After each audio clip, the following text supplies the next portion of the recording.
Assalamualaikum warahmatullahi wabarakatuh. Alhamdulillah ala kulli nikmah wa kulli hal wa la haula wa la quwata illa billahil aliyyil azim. Yang kami muliakan dan kami banggakan seluruh santri pesantren online Tazkiyatul Qulub dan para pemirsa dan para santri dimanapun Anda berada yang selalu diberkahi dan diberi hidayah oleh Allah Subhanahu wa Ta'ala. Alhamdulillah kita bisa diberi kesempatan oleh Allah untuk melanjutkan ngaji kitab Tazkiyatul Qulub secara online begitu.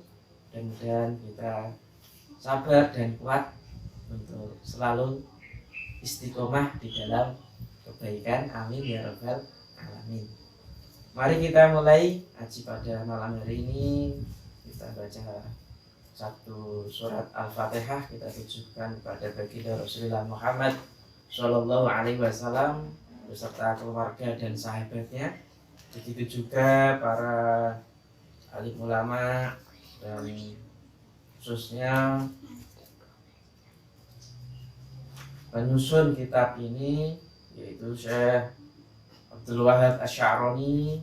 Tak lupa pada seluruh keluarga kita di rumah dan kita sendiri yang ngaji pada malam hari ini, dan para pemirsa atau santri yang lain yang ikut ngaji juga pada kali ini. Alaniyah as-shalihah al-fatihah. A'udzubillahi minasyaitonir rajim. Bismillahirrahmanirrahim. Alhamdulillahirabbil alamin.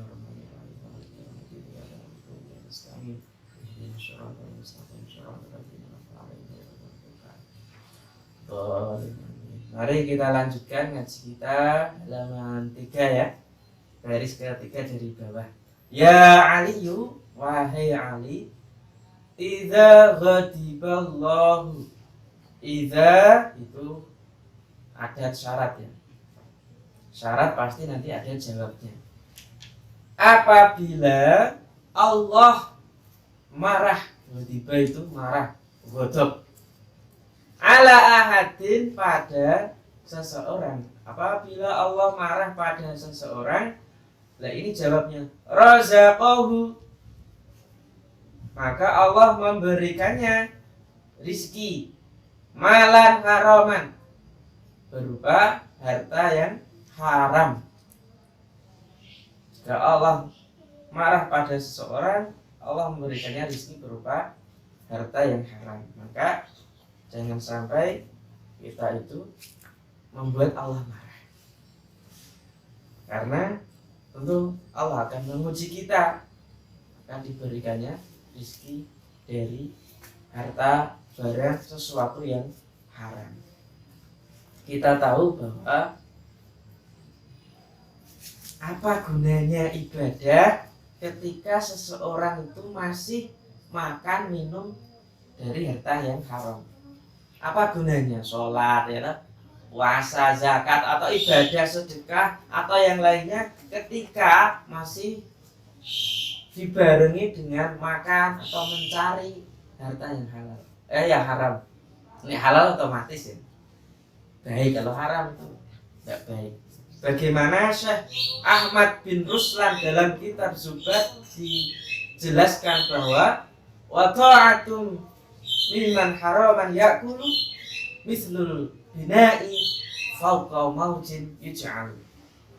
Jadi ketaatan ibadahnya seseorang yang makan dari makanan yang haram, ibadahnya wong sing makan makanan yang haram ya, itu bagaikan suatu bangunan yang dibangun di atas ombak yang ada di lautan.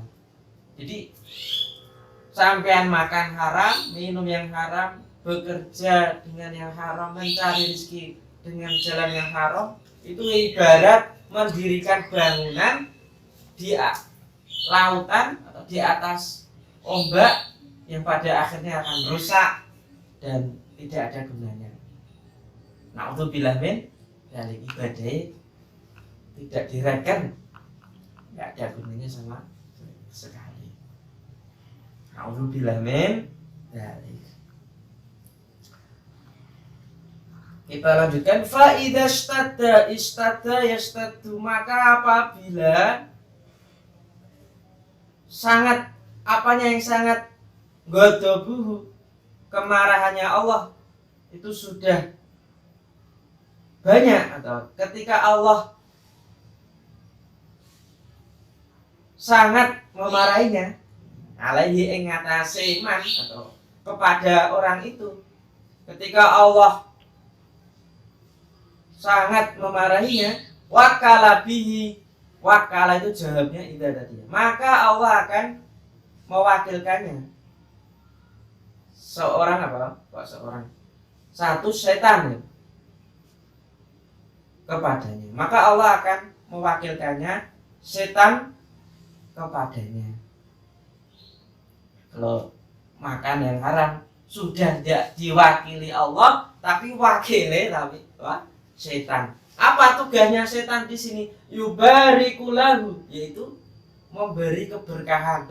Setan itu loh bisa memberi keberkahan tapi di atas izin Allah. Karena apa? Karena makan makanan yang haram. Fihi, di dalam rizki yang tadi berupa harta yang haram. Kalau orang itu ternyata semakin makan yang haram, muncul apa? Dengan jalan yang haram pula, loh.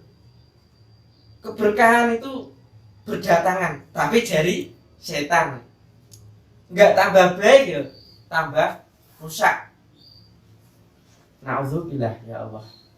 Mudah-mudahan kita tidak seperti itulah. Masa keberkahan datang kok dari setan, bukan dari Allah, gara-gara makan dan yang haram. Wa yashabuhu sahiba yashabu fi'il mudhari', dan ia menemani orang tersebut. Koncone kuwi ora Allah tapi setan. Kalau kemarin itu kita tahu ya, orang yang makan makanan yang haram, doanya sulit untuk diijabahi. Ya karena ada satir ya, satirnya itu ya setan itu sendiri. Bahkan di dalam kitab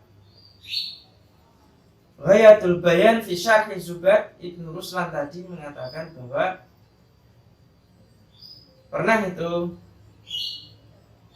ada orang ya tadi ya, yang makan makanan haram yang tadi diibaratkan sebagai bangunan yang dibangun di tengah lautan, itu tidak akan lama. Jadi orang-orang yang makanan haram itu tidak akan lama kekayaannya, tidak akan lama kebahagiaannya, tidak akan lama harta yang ia miliki, karena itu akan rusak ya, akan menjadi yang sia-sia saja gitu. Maka janganlah seperti itu. Bahkan juga terkait Sa'ad bin Abi Waqqas, itu dulu adalah orang yang mustajab doanya. Bahkan dia meminta tips atau meminta sesuatu yang mana dapat doanya itu dikabulkan oleh Allah Subhanahu wa taala. Ini tanya kepada Nabi, si Sa'ad bin Abi Waqqas itu. Lalu Nabi menjawab, "Ya Sa'ad, atib mat'amaka takun mujabad da'wah." Hei Sa'ad, perbaikilah makananmu. Maksudnya carilah makanan yang halal, maka Allah akan mengijabahi doamu. Semenjak itulah Sa'ad bin Abi Waqqas doanya selalu mustajab dan makbul karena memakan makanan yang halal. Jangan sampai malah haram, karena tadi akan diberkahi, ditemani oleh setan. Wayashghalu,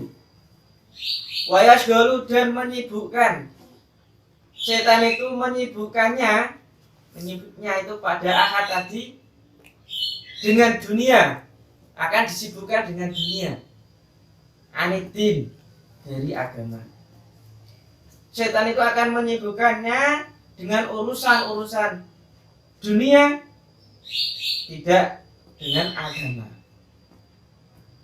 Sibuk dunia terus begitu loh. Na'udzubillah min dzalik.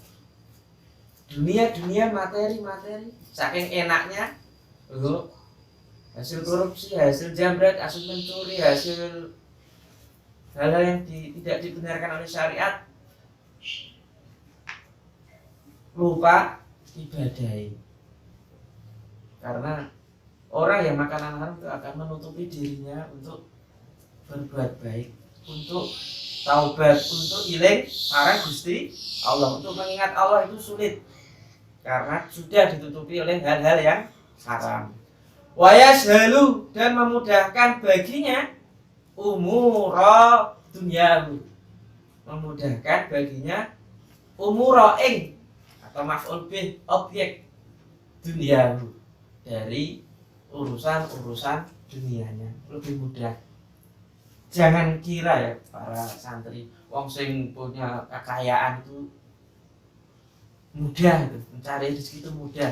Itu kamu jangan terlena, jangan itu dari harta yang haram. Karena orang yang semakin mencari harta semakin kaya, tapi jangan dengan jalan yang tidak dibenarkan atau jalan yang batil.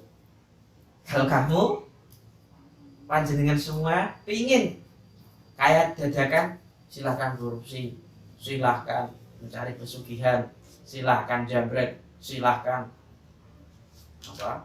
nodong orang, mudah tuh, tapi tidak dibenarkan. Itu jalan instan. Terkadang kita terlena ingin mencari kekayaan yang instan seketika, tapi mau tidak mau harus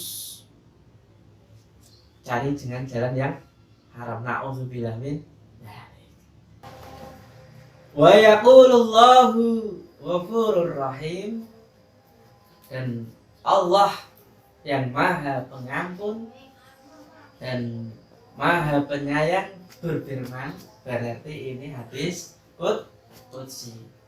Ma safara ahadun taliban al-haram, tiada seseorang mencari atau bepergian ya, tiada seseorang bepergian taliban al-haram untuk mencari harta haram, rezeki yang haram, masyan dengan jalan kaki, illa kana syaitanu, kecuali karena ono apa syaitan, kecuali setan itu korinahu, menjadi temannya.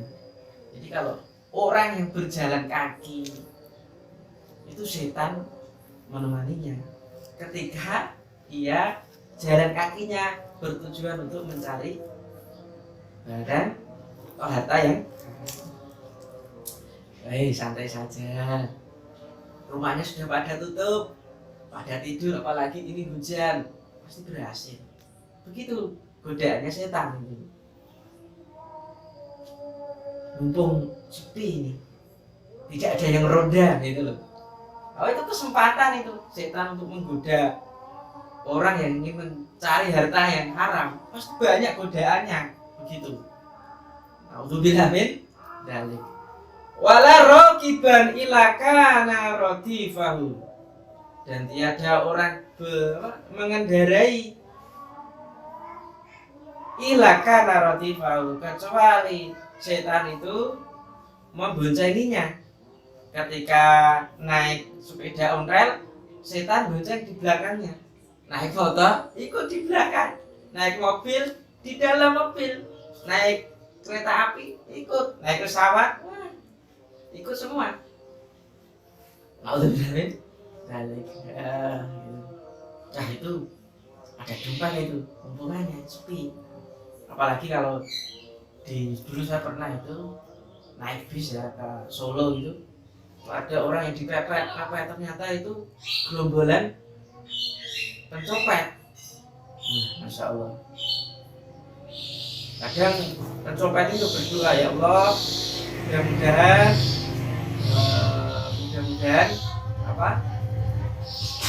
ramai penumpangnya sehingga bisa curi. Orang pencuri itu loh juga berdoa ya. Masya Allah. biar selamat katanya. Tapi sebenarnya apa itu maksudnya? Iling atau tidak, ingat atau tidak ya? Tapi tetap berdoa, mudah-mudahan aman. Wala jama'a ahadun, dan tiada orang mengumpulkan malan haraman, harta yang haram, illa akalahu asyaiton, kecuali setan makan harta haram tersebut, begitu. Jadi kalau kita lihat banyak orang yang kaya, kemudian banyak rezekinya, tiba-tiba dia belum tikar, gagal, bangkrut, kemudian terbakar dan sebagainya, mungkin itu bagian dari akalahu syaitan, dimakan syaitan. Itu banyak versinya begitu, banyak modelnya begitu. Maka ya kita tahu kadang bos itu ya gampang mencari rezeki, ternyata dia mencari dari sisi atau dengan jalan yang haram. Tiba-tiba bilang ke semuanya itu bahwa anaknya sakit, bahwa dia sakit, atau kena musim pandemi mungkin. Nah, tiba-tiba hilanglah hartanya itu yang sudah lama ya peroleh, tiba-tiba hilang ya karena dengan jalan-jalan yang haram. Bahkan pejabat banyak uang tiba-tiba masuk penjara, tiba-tiba kewenangan KPK, itu bagian dari akalahu syaitan. Kita harus ingat ya, di dalam hadis Ibnu Umar Rasulullah bersabda, "Man lam yubali min aina iktasabal mal, lam yubalillah min aina adkhalan nar." Barang siapa tidak peduli dari mana ia meraih harta, memperoleh harta, maka Allah pun tidak akan peduli dari mana ia akan dimasukkan di dalam neraka. Na'udzubillah min dzalik. Maka para santri harus peduli barang yang masuk dalam tubuh kita harus jelas, minuman, tehnya, gelasnya, cari tehnya ini juga jelas dari jalan yang halal begitu, tidak dari jalan yang haram. Maka sebenarnya barang-barang halal yang kita makan, yang kita minum itu sebenarnya untuk apa sih? Untuk menjaga hifdzun nafs, menjaga jiwa biar sehat. Hifdzul akli, menjaga akal, bahkan menjaga harta kita sendiri. Hifdzul mal, begitu. Jadi para santri semuanya harus selektif, setiti dan hati-hati terkait pencarian atau mencari rezeki ini gitu loh. Jangan sampai semuanya dimasukkan tanpa pandang bulu gitu loh. Kita tahu ya bahwa sebenarnya di dalam Al-Quran sendiri pun itu ada barang hewan yang diharapkan oleh Allah Subhanahu wa taala. Seperti dalam surat An-Nahl ayat 115, A'udzubillahi minasyaitonir rajim. Bismillahirrahmanirrahim. Innama harrama 'alaikumul maitata wad-dama wa lahmal khinziri wa ma uhilla li ghairillahi bih. Yang artinya sesungguhnya Allah mengharamkan atasmu pertama memakan bangkai batang, darah, daging babi dan apa yang disembelih selain menyebutkan nama Allah. Duh. Ketika kita mau menelisik dan mau belajar apa kaitannya dengan medis kesehatan, ternyata ya bangkai ketika dimakan itu akan membahayakan manusia itu sendiri karena mengandung mikroorganisme yang berbahaya untuk kesehatan tubuh. Jadi kalau kita menyembelih hewan, ayam ya, itu kan ngek itu kan putus urat nadinya itu akan keluar darah ya. Maka hewan itu atau ayam yang sudah disembelih itu tidak akan mengandung mikroorganisme itu. Beda dengan bangkai kemudian baru disembelih, itu darahnya sudah membeku, tidak ada pompa jantung yang memompa darah untuk keluar, itu tidak bisa, harus sudah beku. Maka ketika disembelih itu jantung tadi masih berdetak begitu, sehingga mampu untuk memompa darah keluar gitu loh. Sehingga hewan yang disembelih itu baik tidak akan mengandung mikroorganisme, baik itu apa? Ayam ya, kambing, kemudian sapi gitu. Kemudian yang darah itu juga mengandung zat besi, akan mengakibatkan penumpukan cairan di paru-paru, sehingga akan mengakibatkan gangguan saraf, dehidrasi, bahkan tekanan darah. Kalau kita tahu biasanya di pasar tradisional atau di toko apa gitu ada makanan yang namanya dideh itu. Dideh itu darah yang dibekukan atau dibuat kue gitu, model kue atau dipotong-potong gitu. Itu bahaya. Babi mengandung cacing vita yang akan membahayakan tubuh. Homer juga, homer itu minuman keras, itu akan membahayakan akal, jiwa, terus kayak so mikir gitu. Maka sebenarnya kalau kita mau makan makanan yang halal, maka badan kita sehat, pemikiran, mental kita itu sehat juga. Maka penting untuk dicatat dan direnungkan. Maka harus kita selalu waspada terkait makanan yang masuk dalam tubuh kita semua. Lanjutkan, wala nasiya ahadun ismallah, dan tiada orang lupa menyebut nama Allah indal jima, ketika bersetubuh atau jima ya. Jima ini ya suami istri yang sudah sah.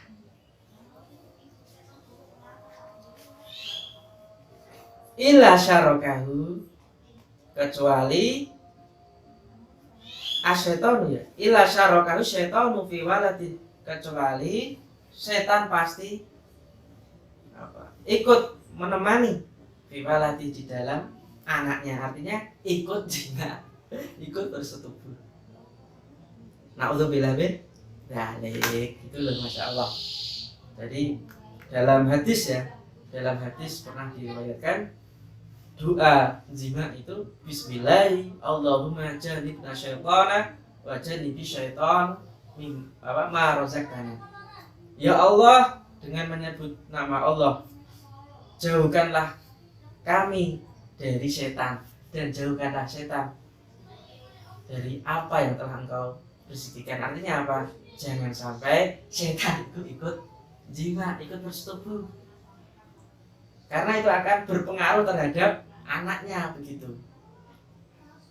Akan ikut berpengaruh terhadap anaknya. Itu ketika orang lupa kan menyebut nama Allah saat bersetubuh. Maka suami istri harus Mas, jangan lupa ya baca bismillah, doa dulu. Dek, udah doa belum? Oh sudah Mas, ayo. Begitu, harusnya begitu. Jangan diam-diam saja. Nah begitu. Bagi yang sudah menikah, yang belum nikah, usahakan hafal dulu lah. Bismillah, Allahumma jannibna syaitan wa jannibi syaitan ma razaqtana. Minimal sudah hafal para santri ya, sehingga kelak setan tidak ikut bersetubuh, ikut jima dengan istri atau suami dengan istri, begitu. Jangan sampai, sehingga anaknya nanti ikut-ikutan malah terpengaruh oleh setan, begitu ya. Wa dzalika qauluhu ta'ala, Allah Subhanahu wa taala berfirman, dan itu firman Allah Subhanahu wa taala, wasyarikhum fil amwali wal auladi wa'idhum, dan bersekutulah dengan mereka, dengan manusia ya. Ini perintah Allah pada iblis atau setan untuk ikut bersekutu di dalam harta-harta anak-anak, wa'idhum, dan janjilah kepada mereka. Yang saya baca di dalam tafsir Jalalain terkait ayat ini, begitu ya. bahwa Allah Subhanahu wa taala memerintahkan iblis atau setan untuk ikut di dalam harta. Artinya apa? Harus mengikuti manusia agar dia merampas, merampok, kemudian melakukan hal yang riba. Itu setan ikut di dalam hal itu. Hati-hati gitu pokoknya. Kemudian ikut berpartisipasi dalam apa? Melakukan hubungan zina sehingga lahir anak dari hubungan yang tidak dibenarkan oleh agama.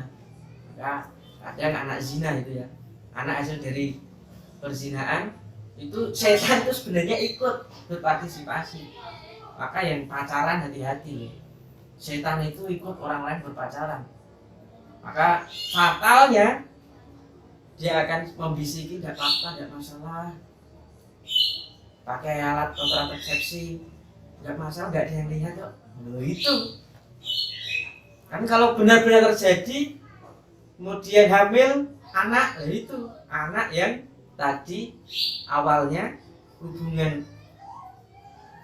apa laki-laki dan perempuan yang melakukan itu tapi dibantu oleh iblis atau setan. Kemudian wa'idhum, dan berjanjilah mereka. Dalam tafsir Jalalain ya, artinya dia membisiki bahwa hari bangkit pembalasan itu tidak ada. Itu bisikan dari, itu ikut-ikutan dalam merubah pemikiran. Jadi di dalam harta pasti ketika ada orang merampok, menghasilkan hasil yang riba, rampasan, itu setan atau iblis itu ikut di dalamnya, berpartisipasi. Kemudian ada yang anak di luar nikah, hamil di luar nikah, itu ya setan ikut berpartisipasi dalam mensukseskan rencananya. Maka santri, saya pesen banget pada santri online Tasqiyatul Qulub, untuk kalau belum siap nikah, jangan toh mbak, jangan mas, jangan. Nanti kalau udah siap nikah bebas itu, dimanapun dan kapanpun, tetapi harus sesuai dengan adab dan akhlaknya. Bebas melakukan hubungan seksual, hubungan suami istri itu. Sedangkan menurut tafsir Al-Misbah, Profesor Quraisyah menyatakan, maksudnya ikut dalam harta itu apa sih? Yaitu dalam mencari harta yang haram. Jadi kalau orang itu mencari harta yang haram, itu sebenarnya iblis, setan itu ikut, lalu membelanjakan untuk yang haram juga. Jadi kalau ada pencuri, pencopet, ada yang korupsi, itu setan berpartisipasi dalam mensukseskan itu. Lewat itu bisikan atau lewat ya ada suara-suara itu. Kemudian di dalam ini juga menjadikan anak itu jahat, kufur, kata Profesor Quraisyah, itu ya gara-gara itu, gara-gara setan berpartisipasi. Maka harus banyak-banyak tadi toh, zikru ismillah, menyebut asma Allah, minimal bismillahirrahmanirrahim. Mau makan minimal nggak hafal doanya bismillahirrahmanirrahim. Mau minum nggak hafal doanya bismillahirrahmanirrahim. Mau belajar nggak hafal bismillahirrahmanirrahim. Tapi kalau sholat nggak hafal bismillah, jangan, tidak ya, tidak. Apa ada dalam ibadah wajib ya harus tahu bacaan-bacaan di dalamnya.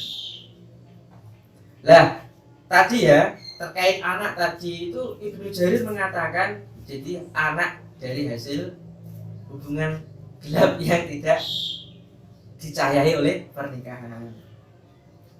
Bahkan ketika orang tua, kata Ibnu Jarir, memasukkan anaknya ke agama yang lain, itu ada partisipasi syarik, musyarakah antara manusia itu dengan atau bapak ibunya dengan setan atau iblisnya. Begitu. Sedangkan menurut Ibnu Jarir juga membisiki Ibnu Jarir dan Quraisyah ya mengatakan berilah janji kepada mereka itu wa'idhum di dalam kitab ini wa'idhum dan berilah janji itu maksudnya apa? Berilah janji-janji kosong seperti syafaat bahwa syafaat itu tidak ada, kemuliaan di sisi Allah itu tidak ada kata setan, sehingga hidupnya berantakan ngalor ngidul tidak jelas. Naudzubillah min dzalik. Kemudian kita lanjutkan ya. Ya Ali, wahai Ali, la yaqbalullahu ta'ala. Allah Subhanahu wa ta'ala tidak menerima qabila yaqbalu. Menerima. Qabil itu nikah, saya terima nikahnya itu. Dari kata qabila yaqbalu. Tidak menerima salatan ing salat. Allah Subhanahu wa ta'ala tidak menerima salat bila wudu'in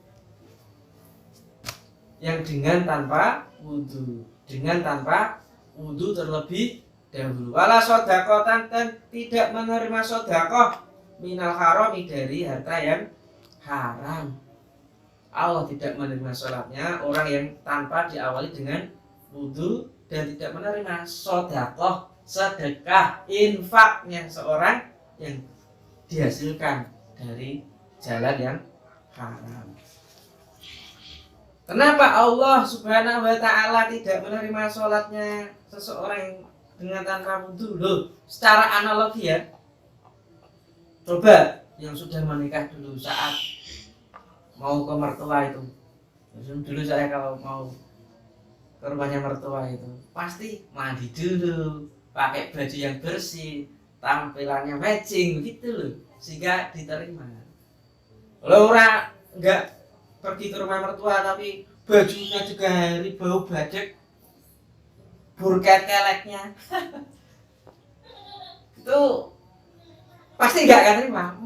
Baunya nggak enak, berarti dia hidupnya selalu kotor, selalu nggak suka kebersihan. Begitu juga kalau kamu itu mau menghadap ke dosen, kalau bajumu itu bau nggak enak, belum mandi, kumel, kusut gitu, pasti akan ditolak, tidak diterima. Maka harus wangi. Begitu, harus ada persiapan terlebih dahulu untuk menemui mertua, atasan, dosen, bahkan juga presiden. Harus ada persiapan bersih, gitu, wangi. Apalagi bertemu dengan atasannya makhluk, yaitu Allah Subhanahu wa ta'ala. Harus bersih suci dengan wudu begitu. Ayat terkait wudu ini banyak sekali atau sesuci kebersihan itu. Pertama, a'udzubillahi minasyaitonirrajim. Bismillahirrahmanirrahim. Ya ayyuhalladzina amanu idza kuntum ila sholati faghsilu wujuhakum. Ketika orang-orang yang beriman ketika mau menunaikan sholat, maka basuhlah wajahmu. Dalam konteks wudu. Ayat yang lain wasiyabaka fatahhir dan bajumu maka bersihkanlah. Kalau dalam hadis miftahu sholat at-tahur, kunci sholat itu bersuci. Maka hikmah sesuci ini harus kita kedepankan gitu ya, para pemirsa, para santri semuanya. Dalam kitab Hikmatus Tasyrik menurut Syekh Ali Ahmad Al-Jurjawi, ulama Grand Syekh Mesir ya, ulama besar dari Mesir, itu menyatakan terkait kebersihan ya, kebersihan dalam sholat atau terkait sesuci begitu, kebersihan, kesucian. Saat waktu sholat, malaikat tak tertarik melihat hamba yang pakaiannya kotor dan apek. Jadi malaikat itu sebenarnya nggak tertarik, berhubung dia beri tugas oleh Allah untuk mencatat amalnya ya terpaksa. Jadi nggak banget sih gitu, baunya badek, nggak enak. Wong kok ora adus sih bateni malaikat seperti itu. Ternyata bau badan, baju yang tidak enak, keringetan, kemudian jarang mandi, itu kalau sholat jamaah ganggu loh. Allahu Akbar, bismillahirrahmanirrahim. Baunya pecah. Walaupun itu sebenarnya tidak dikatakan, tapi batinnya dunia batin ini gak tahu atus lah. Lu sholat malah batin gitu. Itu gara-gara apa? Gara-karena kamu nggak menjaga kebersihan, nggak sholat nggak mandi dulu gitu. Nah, sehingga mengakibatkan orang lain tidak khusyuk, malah mikir akan keberadaanmu. Kalau bilang ada orang pasti kamu pernah ya sholat tapi sampingmu baunya nggak enak. Pasti kamu ada tak? Pasti para santri itu mikir ya, kalau berpikir yang tidak baik badannya itu loh. Kalau bilang nah, ketika kita mau bersih sesuci itu wudhu ya, itu akan menimbulkan semangat baru, ghirah yang semangat yang baik untuk melakukan suatu aktivitas begitu. Mudah-mudahan bisa ya. Wala shadaqatan minal haram, Allah tidak menerima sedekahnya seseorang dari harta haram atau dari jalan yang haram. Begitu. Jangan sampai ibarat saudara memberi kotoran orang lain gitu loh, pasti nggak akan diterima. Jadi carilah harta yang halal, sedekahkanlah yang halal juga. La ya Ali, la yazalul mu'minu fi ziyadatin. Wahai Ali, orang mukmin itu senantiasa fi ziyadatin, di dalam tambah, di dalam agamanya. Artinya orang mukmin itu senantiasa bertambah agamanya atau kualitas dan kuantitas agamanya, malam yakulil haram, selama ia lam yakul, tidak makan haram. Jadi kalau sampean para santri tadi tidak makan makanan yang haram, maka semangat gila untuk beribadah itu meningkat, kuantitas itu meningkat, sholat bengi malam juga semangat, tidak lenteruk, tidak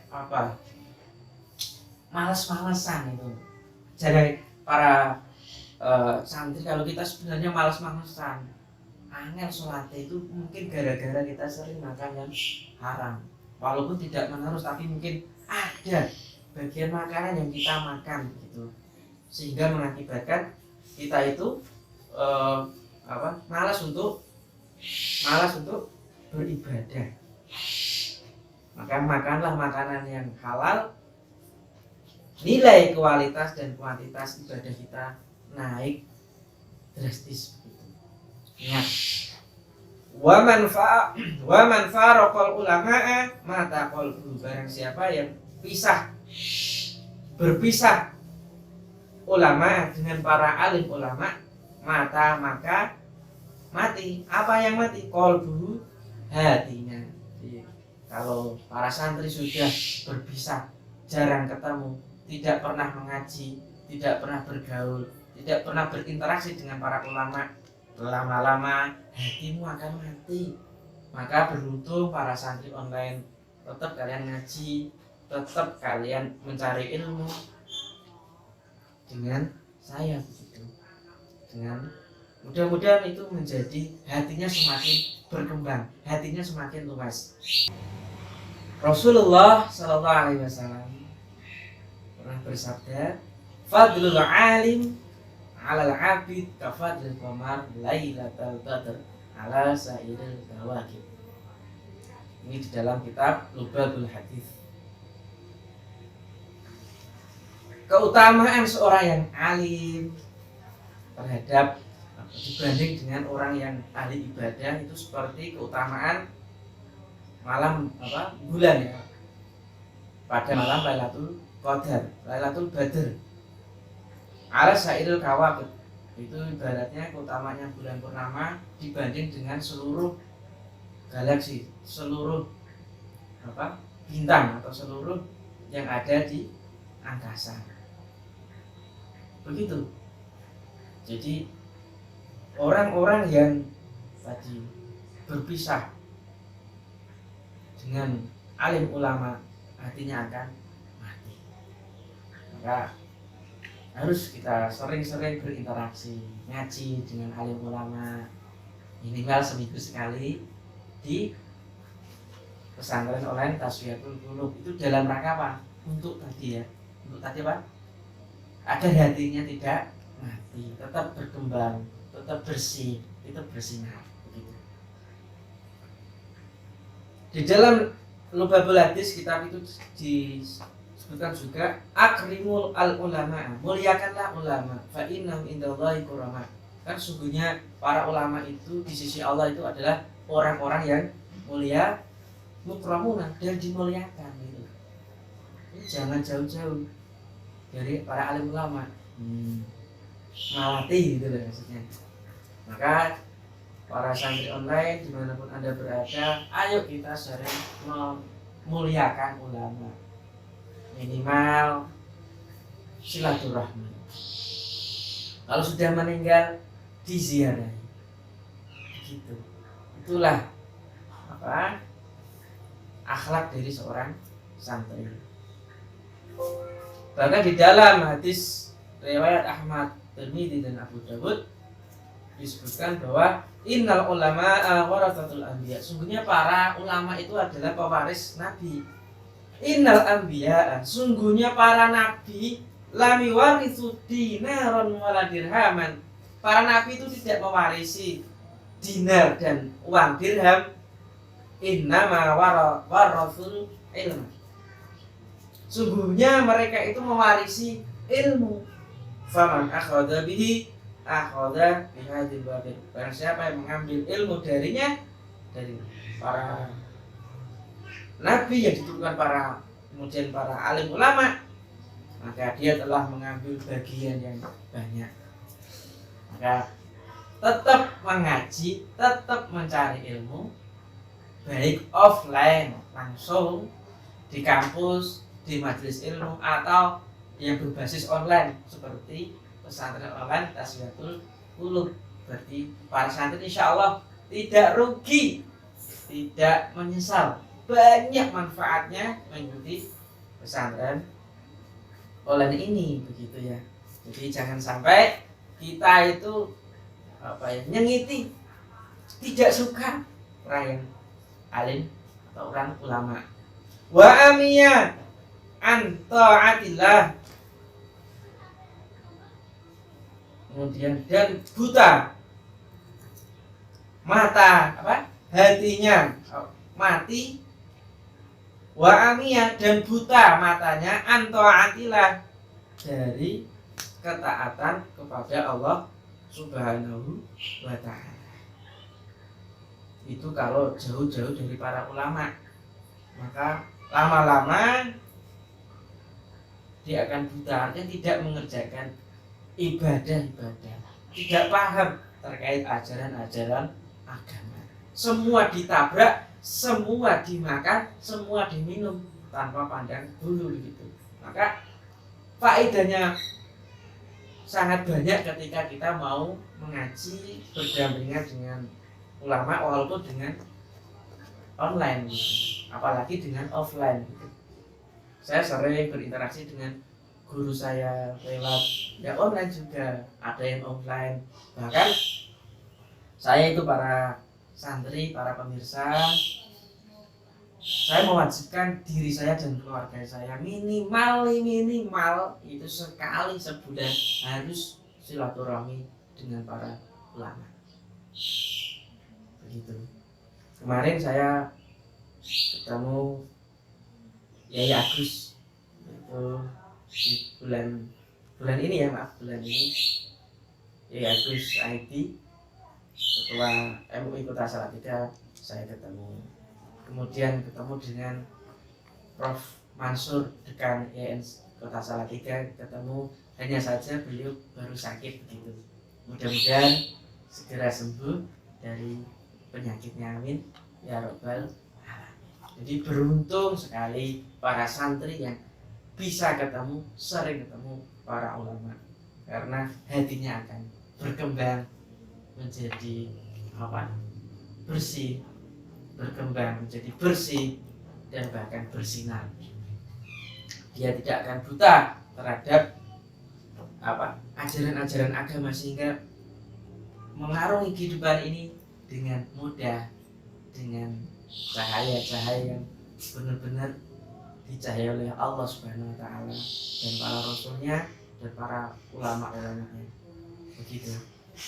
Yang terakhir, ya Ali man qara al-Qur'ana, wahai Ali man qara al-Qur'ana, man utawi sapane wong iku qara maca sapa man al-Qur'ana, Al-Qur'an. Barang siapa yang membaca Al-Qur'an walam yuhilla dan tidak menghalalkan halalau barang halal Al-Qur'an. Artinya barang-barang yang halal itu malah diharamkan. Itu maksudnya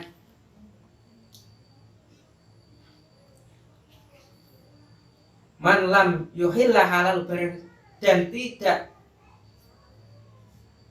apa tadi menghalalkan atas kehalalannya atau barang-barang yang sudah dihalalkan di dalam Al-Qur'an, walam yuharim dan tidak mengharamkan haramahu keharaman barang-barang yang ada di dalam Al-Qur'an. Jadi tidak mengindahkan, tidak mempraktekkan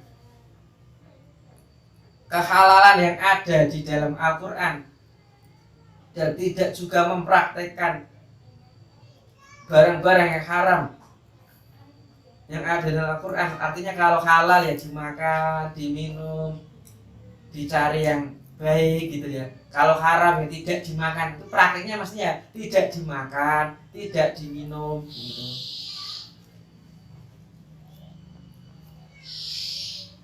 Orangnya baca Al-Qur'an tapi tidak mengindahkan halal yang ada di Al-Qur'an malah diharamkan itu. Kemudian barang yang haram tidak diharamkan, maksudnya tidak dipraktekkan gitu. Ya barang haram ya tetap dimakan, kemudian barang yang halal malah nggak dimakan, nggak dikonsumsi, tetapi dia tetap membaca Al-Qur'an gitu loh. Kana minal ladzina bazu kitaballah wara'a zuhurihim. Maka orang itu termasuk alladzina nabazu, orang-orang yang melempar. Nabazu itu melempar kitaballah, melempar kitabnya Allah dari melempar kitabnya Allah atau Al-Qur'an ke belakang punggung mereka, wara'a zuhurihim, ke belakang punggung mereka. Cuma dilempar ya karena apa tadi? Barang yang Masya Allah yang haram tetap dimakan, khamar dikonsumsi, babi, anjing dan sebagainya. Nauzubillah. Terus ya tetap dia baca Al-Qur'an loh, tapi tidak mengindahkan, tidak mau mencari barang yang halal, tidak mau meninggalkan barang yang haram, malah mempraktekannya. Sama saja dia melempar Quran berada di belakang punggung mereka. Na'udzubillah min dzalik. Jangan sampai ya. Artinya kalau ini kan ini Al-Qur'an ditaruh di punggung kan nggak tahu mana yang halal, mana yang haram kan gitu. Artinya nggak dibaca ya tetap baca tapi nggak mau memahami, kemudian nggak tahu ya halal malah nggak dimakan, yang jelas haram malah dimakan atau dipraktekkan dalam kehidupan sehari-hari. Mudah-mudahan kita semua, para santri, para jamaah, para pemirsa dimanapun Anda berada, kita bisa menjauhi barang-barang yang halal, meninggalkan hal-hal yang diharamkan oleh Allah, dan memakan, meminum, melakukan hal-hal yang dihalalkan oleh Allah. Artinya kita aplikasikan dalam kehidupan sehari-hari sehingga kita benar-benar menjadi orang yang beriman, yang muslim, yang kafah, yang sempurna begitu. Sedikit demi sedikit. Amin ya rabbal alamin. Mari kita akhiri ngaji pada kali ini dengan baca sholawat tibil qulub. Allahumma sholli ala sayyidina Muhammadin tibbil qulubi wa dawaiha wa afiyatil abdani wa shifaiha wa nuril absari wa diyaiha wa ala alihi wa sahbihi wa salim. Wallahu muwaffiq ila aqwamit thoriq. Sampai ketemu di ngaji selanjutnya. Mudah-mudahan bisa istiqomah dan bisa menjadi amal baik kita. Maka kalau ada pertanyaan silahkan berkomentar, dan apabila banyak manfaat dari ngaji malam ini kali ini bisa di-share di media sosial untuk sekali lagi meng-share kebaikan-kebaikan, menunjukkan jalan kebaikan. Itu adalah baik, itu adalah suatu kemaslahatan untuk membangun peradaban manusia, peradaban bangsa yang lebih baik. Wassalamualaikum warahmatullahi wabarakatuh.